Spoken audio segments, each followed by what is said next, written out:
Как говорилось в предыдущих видео, большим пиратским флагманам требовался многочисленный экипаж. На Королевском флоте в начале 18 века 40-50-пушечный корабль 4-го ранга имел экипаж 250 человек. Расчет одной пушки состоял из 6-8 человек.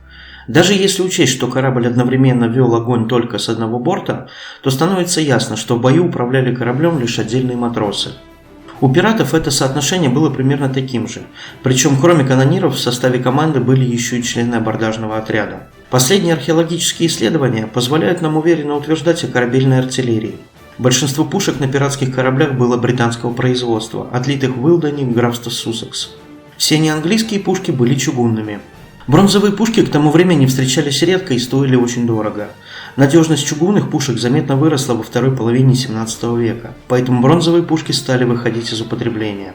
Если на корабле и стояли бронзовые пушки, то их размещали в районе корабельного компаса, чтобы большие массы железа не нарушали работу прибора.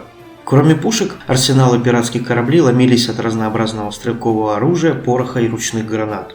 В большинстве случаев пираты старались захватить своих жертв без боя.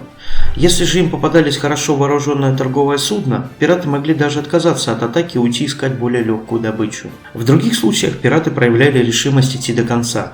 Тогда начиналось сражение.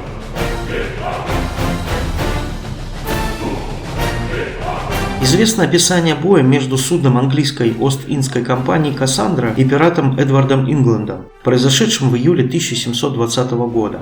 Капитан Джеймс Макри описывает, что у атаковавших его пирата было два корабля – 30-пушечный и 34-пушечный. Шедшие вместе с «Кассандрой» шотландские и голландские корабли подняли все паруса и ушли. Мы не сомневались, что Гринвич присоединится к нам, поскольку он находился всего в одной лиге. Но он и Остендер бросили нас, оставив 1 на 1 с варварским и жестоким противником.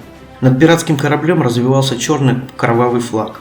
Мы ждали, что пираты порубят нас на куски. Но божественное провидение судило иначе. Они преследовали нас 3 часа. Во время погони нам удалось добиться нескольких попаданий в большой корабль. В результате пиратам пришлось остановиться и заняться пробоинами.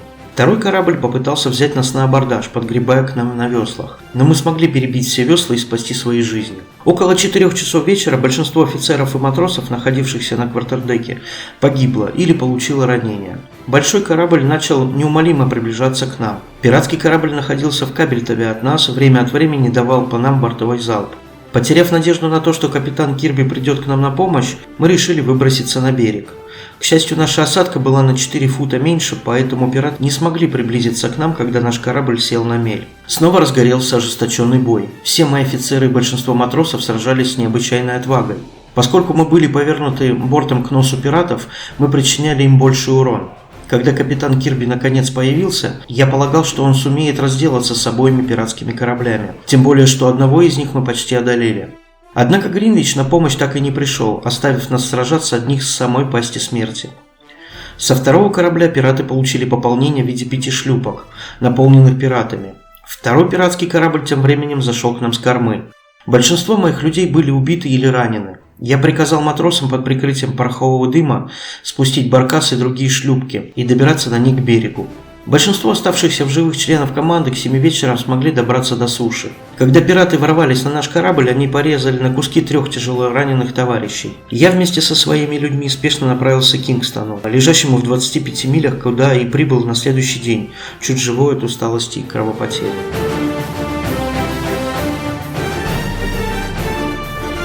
Такие напряженные сражения с пиратами отмечались неоднократно.